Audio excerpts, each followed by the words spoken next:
talk to me about why the Fed is missing this. What could they be looking at to sort of why are they so freaked out about this and just and I think of it like a like an investor. Why are they so afraid of letting their winners run? Right.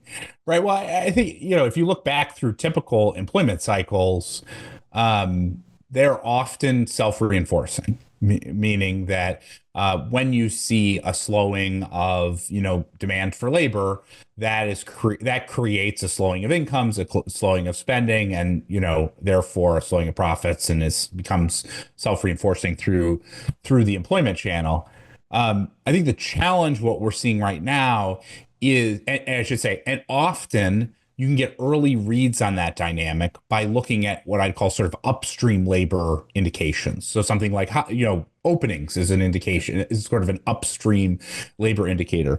But right now, what we've seen is because we've gotten this bullwhip effect, you saw essentially really extreme upstream measures, and you actually see it in these charts, like just how elevated things like openings versus unemployed were, or the hiring rate or the quits rate. And hiring rate and the quits rate are essentially the same thing because most people don't quit their job till they get another job. So those two things are like literally the same, the same type of dynamic. So it's super extreme. And then now it's below trend. But if you were to accumulate that number, it actually over time, accumulate that rate over time, it's actually still way above trend on a level basis. And that's totally consistent with the fact that if you go and look at, something like a prime age a working share right now is at essentially 25-year highs, give or take, with some wiggles.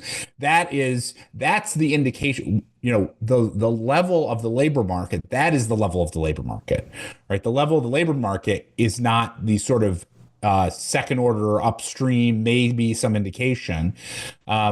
The total employment's, gives you a sense. And then as you highlight, the income growth is so important. Like if nominal income growth of households in the US, wages and salaries, this isn't even just fake income growth like benefits. This is like cash in people's pockets. If that is growing at 7% a year, there is just no way we are close to recession in an environment where, inflation, even inflation at 3% is fine, with income growth at 7%.